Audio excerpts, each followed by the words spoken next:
Thank you for letting me tune in. Thank you.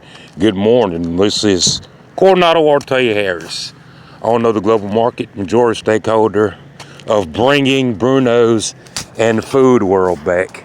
Thank you for letting me tune in. And only Coca-Cola knows why they ran Bruno's out of here, and they know why they ran Food World out of here. Like that. Only they can explain to you why they ran the Heart of Dixie away. You know what I mean? And you know that guy Eric Wright, he could tell you about it. You know what I mean?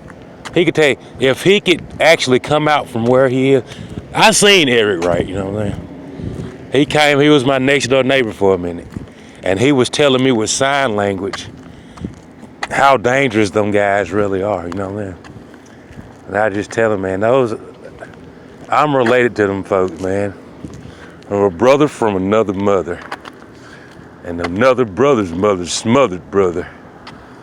And you know, I told him back in sign language. He just don't believe it. He took off running though.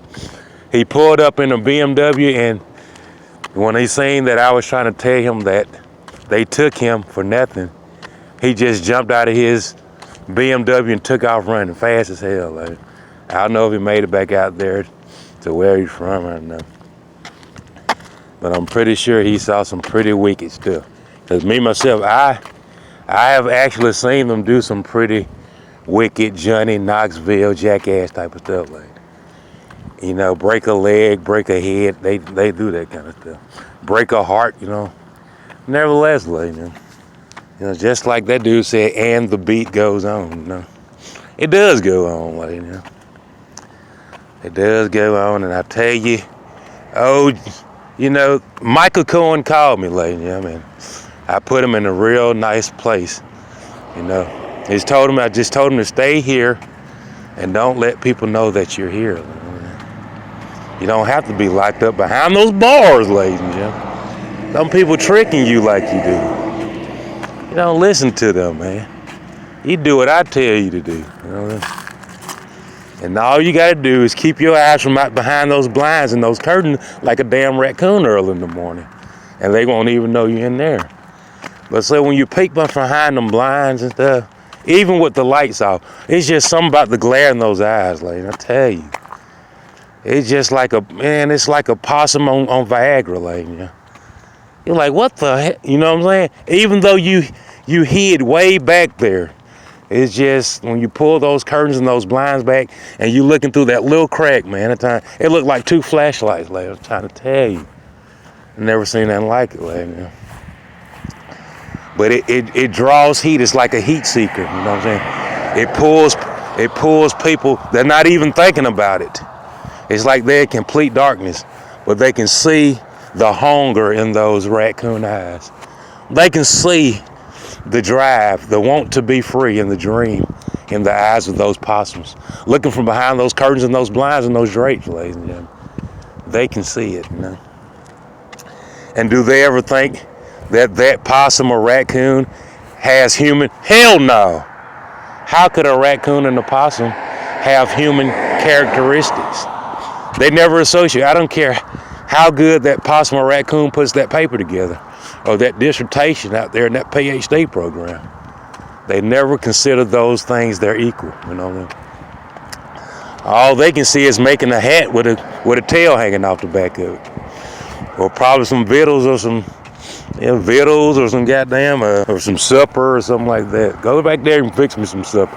Only thing they can consider you is a butler, man. It's sad, but it's true. You know? I don't care how hard you try, how hard you impress. It's hard for the best of them to consider you more than a butler. You know what I mean? And the sooner you find that out, the better. Because, you know, if you want to be on the same playing field as these guys, you know, you got to give them a reason not to elevate Mayfield Baker, ladies and gentlemen. You know what I mean? You're giving them a reason to elevate the guy. He didn't necessarily want to. I mean, just like some people don't want to serve their country.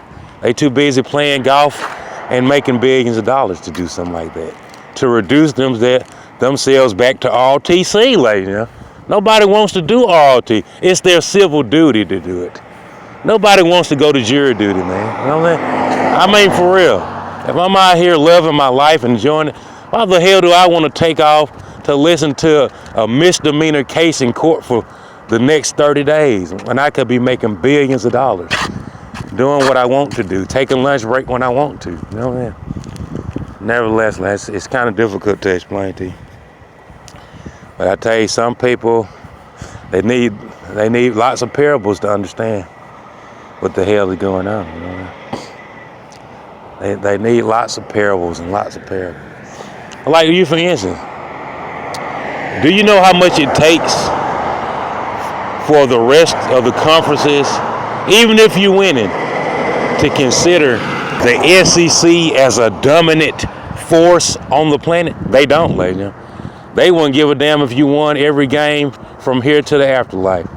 They still consider you some underpaid, uneducated redneck rebels, even the African American. You could win back to back, you know what I'm saying?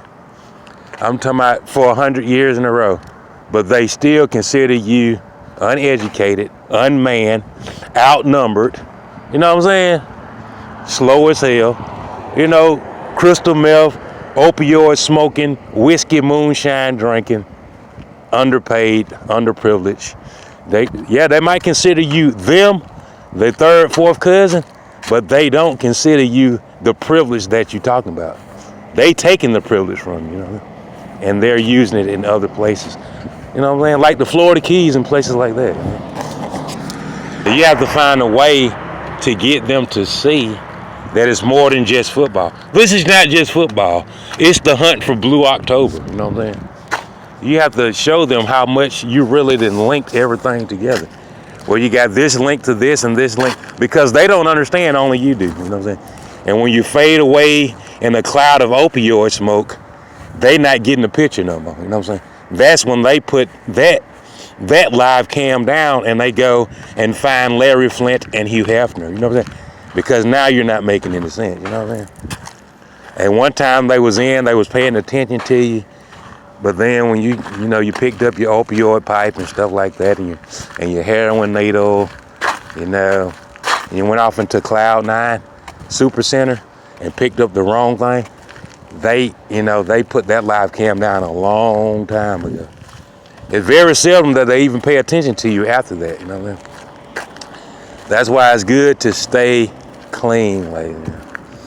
No, I'm not talking about the Hitler solution clean. No, I'm talking about leave them drugs alone, lady. Leave them drugs alone. Leave that moonshine alone. Because MGM gonna put you in another category. It's called the halfway house, lady. You're in the halfway house of the MGM Grand Studio.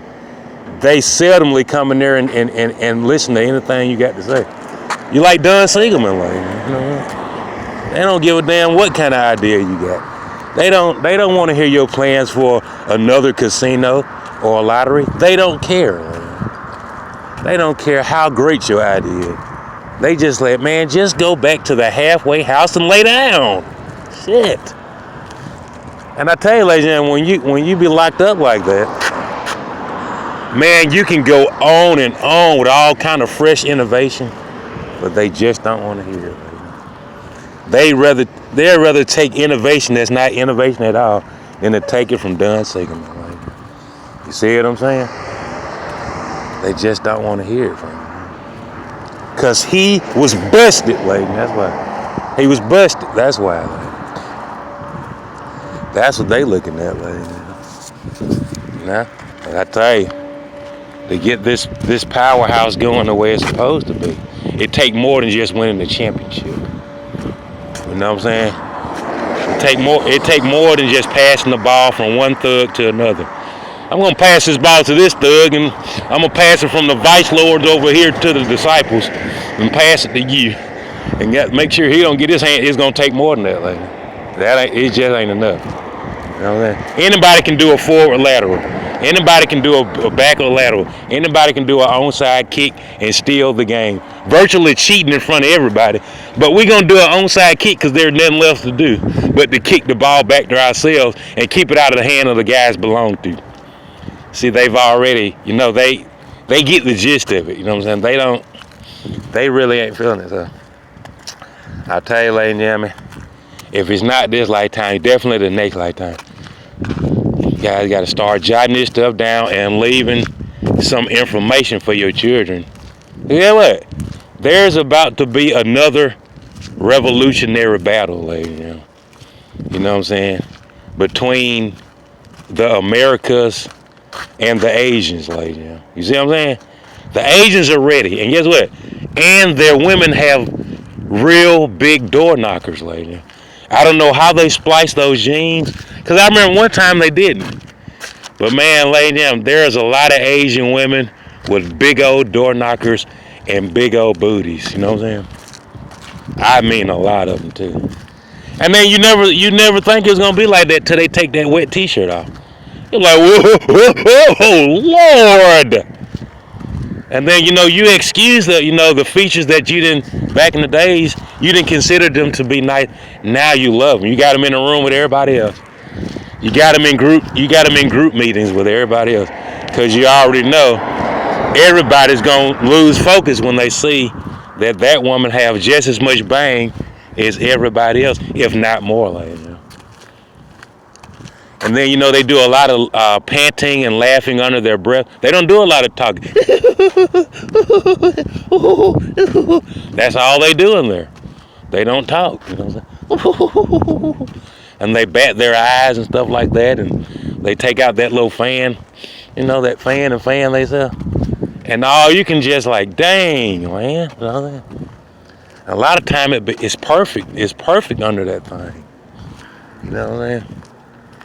And I tell you, man, when they really get into it, I mean, they get into it differently. It's like Americans, but they don't.